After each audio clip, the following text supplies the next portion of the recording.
Հավատում ենք։ Պարոն Ղալումյան, տևական ժամանակ է տեսնում ենք եկեղեցի, իշխանություն այս հակասությունները կամ եկեղեցու որոշ հոգևոր դասի եւ իշխանության ներկայացուցիչների այս հակասությունները գոնե հայտարարությունների մակարդակում տեսանք թե Արաբական Միացյալ Էմիրություններից երբ Գարեգին վերադառնում էր, ինչպիսի ընդունելություն ցուցաբերեց նրան ընդդիմությունը Իշխան Սաղաթելյանը, Վանեցյանի գլխավորությամբ նաեւ ընդհանուր առմամբ ինչպես կմեկնաբանեք տեղի ունեցող այս process-ները։ Ուզում եմ շնորհակալություն հայտնել, որ հարցի առաջին մասը ճշտեցիք, սա ոչ թե եկեղեցի իշխանություն հակամարտություն է, այլ որոշ եկեղեցականների հակասություն իշխանության հետ, սա նոր չի, ուղղակի ինքը նոր զարգացում է ստանում եւ զարգացում ստանում է այն պահից, երբ պահանջվեց, որ կաթողիկոսը պետք է հրապարակայնորեն հայտարարի կուսակրոնության խախտել է կուսակրոնություն, թե չէ, որից հետո սկսվեց որոշ եպիսկոպոսների հայտարարությունները, եպիսկոպոս հայտարարեց, որ եկեղեցին հիմնա թույլ չեմ տալու մտնեք, մյուսը հայտարարեց, որ իրանցից ոչ մեկը մի ամիս առաջ կնոջ չի կարող, մյուս եպիսկոպոսը հայտարարում է, որ չեմ ներելու, բայց այնինչ եպիսկոպոս եւ հոգեվորական ներելու համար է եւ ստեղից զարգացումներ է, բայց պետք չի իմ կարծիքով հարցից շեղվել, բոլորը միասին եւ ամենայն հայոց կաթողիկոսը պետք է պատասխանի ինքը խախտել է կուսակրոնության ուխտը թե ոչ։ Եթե պատասխանի պարոն Ղալումյան եւ պատասխանը լինի այո կամ թեկուզ ոչ, ինչ է հետևելու դրան։ Գիտեք ինչ, իմ կարծիքով այդ հոգեվորականների արձագանքը միտված է արդարացնել այոն։ Ես չեմ ուզում խախտել ամենության կախավարկածը, բայց նրանք հարցին ուղիղ չպատասխանելով պատասխանում են ոչին։ Ուզում են արդարացնեն, ոչ դա իմ սուբյեկտիվ կարծիքն է, իհարկե ես կսպասեմ վերջնական պատասխանից հետո կարծիք հայտնել։ Անդիմությունն էլ ասում է, որ դուք թիրախավորել եք հայ առաքելական եկեղեցին, որովհետեւ վախենում եք, այսօր հայ առաքելական եկեղեցին պաշտպանում է ազգային արժեքները, արցախցիների վերադարձի իրավունքի մասին է խոսում։ Բացարձակապես համաձայն չեմ ընդդիմության որակավորումներին, իմ կարծիքով էլ իմ սուբյեկտիվ կարծիքն ասեմ, իրավիճակը շատ նման է 2018 թվականի ապրիլի իրադարձություններին եւ մեր բազմագաբնակության որոշ մաս ասում էր, որ Սերժ Սարգսյանը ասել է, որ ինքը վարչապետի թեկնածու չի ընտրվի, սահմանադրական փոփոխություններն անցել են եւ արդեն ոչինչ որ ասել է, բայց անում է։ Հիմա էլ ասենք տպավորություն է, որ մարդիկ ուզում են արդարացնել, որ հա ոչինչ որ կուսակրոնություն խախտել է եւ ես ուզում եմ նշեմ, որ շրջանակները, որոնք 2018-ին արտահայտում էին իրենց կարծիքը եւ հիմա գրեթե նույնն են։ Այդ նույն շրջանակներն են, որ այն ժամանակ արդարացնում էին Սերժ Սարգսյանի վարչապետ առաջադրվելը, հիմա էլ փորձում են արդարացնել կաթողիկոսի ոչ կուսակրոնությունը։ Հիմա ասում եք շրջանակները նույնն են, բայց տեսեք, օրինակ Լևոն Տեր-Պետրոսյանը 2008 թվականին չընդունեց կաթողիկոսին, մեկնաբանելով դա, որ կաթողիկոսը համագործակցել է նույն Քոչարյանի հետ եւ մարտի 1-ի իմաստով նաեւ մեղադրանքներ կային։ Բայց մենք օրերս տեսանք, որ Լևոն Տեր-Պետրոսյանը գնաց Մայրաթոր, իր աջակցությունը հայտնեց Գարեգին եւ նաեւ ասաց, որ վարչապետի այս հայտարարությունները եւ գործողությունները հակասահմանադրական են։ Ես ուզում եմ նշեմ, հետեւաբար ինչն է փոխվել Լևոն Տեր-Պետրոսյանի համար, որ այն ժամանակ չընդունեց, այս ժամանակ ինքը գնաց։ Ինչն է փոխվել։ Ըստ ձեզ ինչն է փոխվել։ Ըստ ինձ փոխվել է միայն Լևոն Տեր-Պետրոսյանի դիրքորոշումը։ Իրականության մեջ փոփոխված մեծ բաներ չեմ տեսնում ես։ Իսկ ինչ կարող է նշանակել նրա աջակցությունը կաթողիկոսին։ Իմ կարծիքով այդ հարցը պետք է Տեր-Պետրոսյանին ուղղել։ Ասողիկ Կարապետյանը ասաց, որ պետական մակարդակով ապստամբություն եք պատրաստում եկեղեցու դեմ, անգամ խոսեց, որ Մայրաթորը փորձում եք վերածել այդպես արունահեղության ինչ-որ վայրի։ Հայաքվեն այնտեղ բարեկություն են իրականացնում, որպեսզի Մայրաթորին այսպես ֆիզիկական վտանգից պաշտպանեն։ Ինչ վտանգների մասին է խոսքը, պարոն Ղալումյան, եւ ինչ ապստամբություն եք պատրաստում։ Մենք բացարձակապես ապստամբություն չենք կազմակերպում, վարչապետի կողմից արդեն բազմաթիվ հարցադրումներ են ներկայացվել, մասնավորապես առաջինը կուսակրոն է մեր կաթողիկոսը թե ոչ։ Երկրորդը նշվել է, եթե կուսակրոն չէ, ինչ է նախատեսվում այս դեպքում։ Մայրաթորը պետք է խոսա սրա մասին, ոչ թե սրանք կոծկելու մասին խոսա ինչ-որ ապստամբության, ինչ-որ արունահեղության։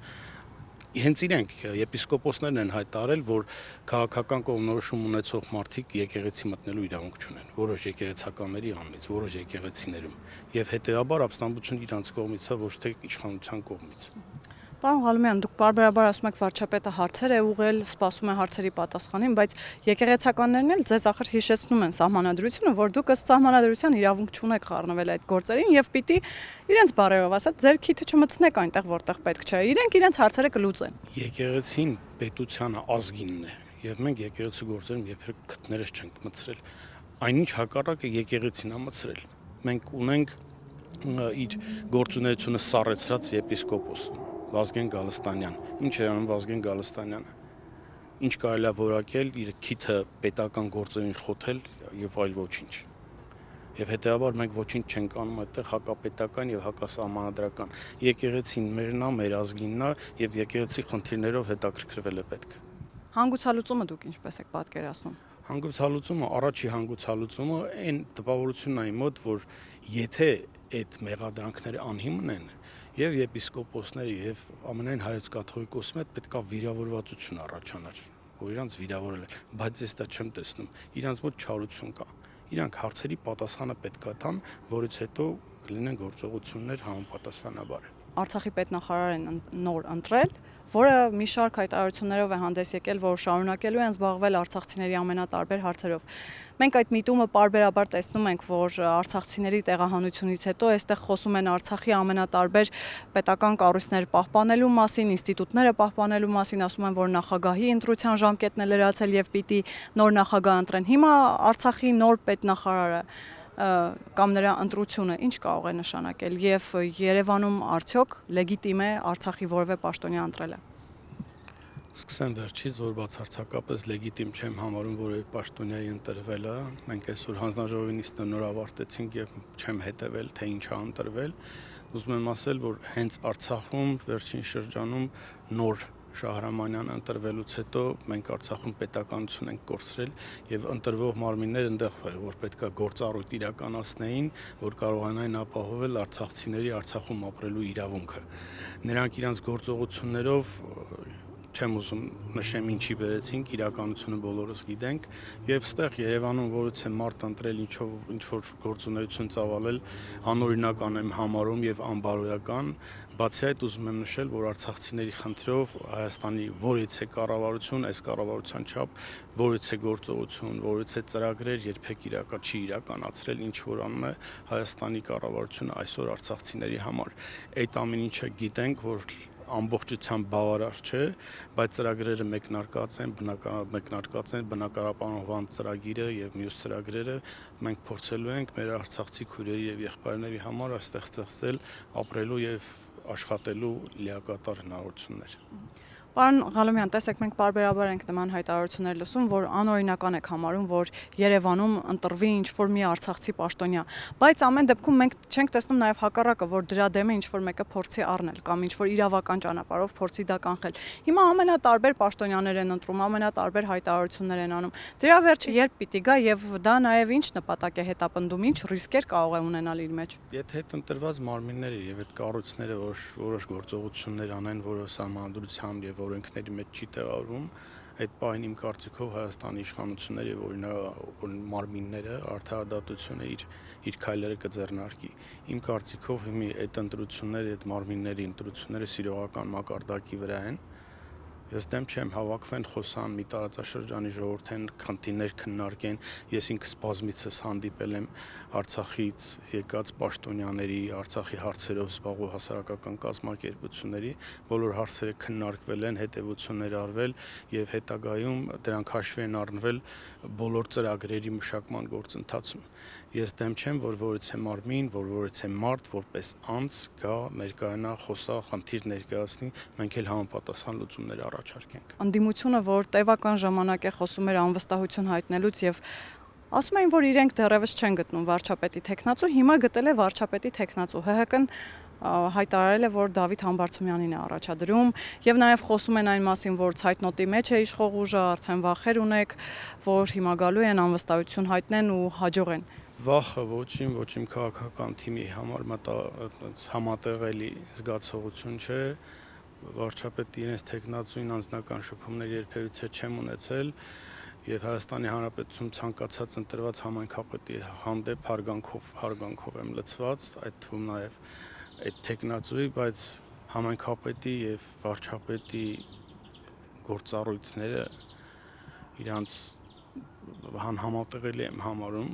չեմ կարծում, որ այդ մարդը պատրաստ է այդտեղ նույնիսկ առաջադրվելու։ Համոզված եմ, որ շատ արագ, շատ սեղմ ժամկետում կերևա այդ տարբերությունները, որ այդ մարդը ուղղակի լավ համայնքապետ էր, փորձեցին ոգևորել ինչ որ քաղաքական նպատակների կգա, կմասնակցի եւ կհասկանա, որ դա իր տեղը չէր։ Հիմա Սերժ Սարգսյանը հակառակ կարծիքին է, պարոն Ղալումյան, ասում է, որ այո, Դավիթ Համբարձումյանը այն համարձակներից է, որ կարող է մտնել այդ բեռի տակ եւ նաեւ դրա համար էլ առաջադրվել է։ Սերժ Սարգսյանը տպավորություն ա ունեցել, որ 2018 թվականին ինքը կարող է ստանձնել Հայաստանի Հանրապետության վարչապետի պաշտոնը։ Եվ մենք ունեցել ենք 2018 թվականի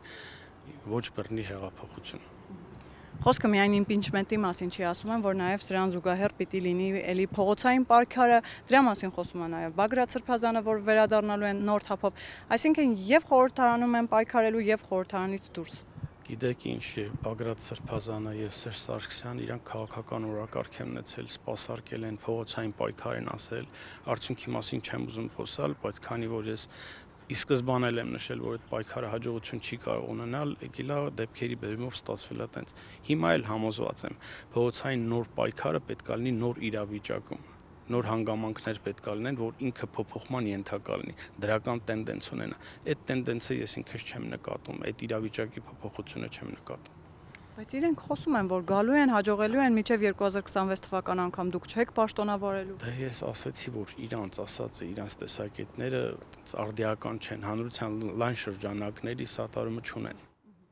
Եվ պարոն Ղալումյան, նաև ինչ սպասել էս 2026 թվականի խորհրդարանական ընտրություններին ընդառաջ, որովհետև կարծես թե այս ամեն ինչը, այս լարվածությունը եւ այս գործողությունները նույն իմպիչմենտ, փողոցային պայքար միտված են դրան, որ պատրաստվում են 2026 թվականի խորհրդարանական ընտրություններին։ Դեմ չեմ, կարող են պատրաստվել ավելի լայն, բայց թող լինի քաղաքական պայքար, միջանձնային այդ վիրավորական, այդ ամեն ինչ պետքա դուրս գա քաղաքական դաշտից, որ 2026 թվականի ընտրված ազգային ժողովը մի քայլ առաջ լինի 8-րդ գումարման ազգային ժողովից։ Ով է լինելու ընդդիմության առաջնորդը 2026 թվականին։ Ինչ է ասելու հայ ժողովրդին։ Գարեգին բան օրինակ առաջարկներ կան նման։ Ինչ Գարեգին բան։ Դե Բագրատը ինչ արա, որ Գարեգին բան ինչ անի։ Պարոն Ղալումյան, ամեն դեպքում հանգուցալուծումներից խոսեցինք, բայց ըստ ձեզ Գարեգին բան ինքնակամ կհեռանա, թե չի հեռանա։ Կարծես թե ընդդիմության միացյալ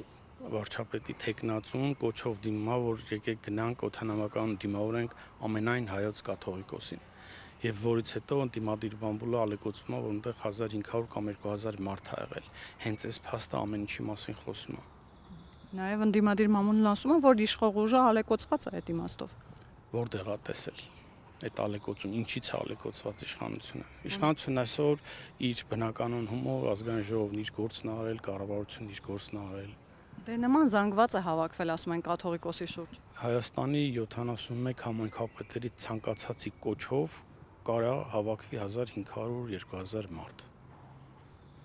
Եվ այնտեղ միանան մի քանի քաղաքական ուժ, այնտեղ կաթողիկոսի կշիռ, ամենայն հայոց կաթողիկոսին օդանավական դիմավորել լավ, առավելագույնը 2000 մարդ։ Փաստին եմ ասում, թե ով ինչից է ալեկոծվել, այդ իրանք թող որոշեն։ Հիմա ըստ ձեզ էլի եմ կրկնում հարցս, պիտի գնա, թե չպիտի գնա, եւ քանի որ այդ իմաստով ընթացակարգեր չկան, որ պետությունը միջամտի, դուք ինչպես եք պատկերացնում։ Ըստ իր երեկվա հայտարարության չի պատրաստվում գնալ։ Ես կարող եմ սոցցանցերի, սոցիալական հարցումների, ըստ որոնց 70-80% այս գործընթացում սատարում է վարչապետին։ Եվ հետեւաբար համարում եմ, որ ինքը արդեն գնացել է, ամենայն հայոց կաթողիկոս չի։ Կամ պետքա շատ արագ հայտարարի եւ ռադիկալ հայտարարություններ անի եւ ապացուցի իր համապատասխանությունը ամենայն հայոց կաթողիկոսին։ Բայց դե ֆակտո շարունակում է մնա։ Դե ֆակտո կշարունակի մնա որոշ ժամանակ։ Կարծում եմ շուտ կհանգուցալուծվի։ Այսինքն դուք ամեն դեպքում այն կարծիքին եք, որ միևնույնը հեռանալու է։ Ես տենում եմ, որ այդ հիմքը էլ չունի։ Ամենայն հայոց կաթողիկոսին պետքա սատարի ժողովրդի 99%-ը։ Չկա այդ սատարումը։ Բացարձակապես ոչ, որովհետև հարցերի պատասխանը չկա։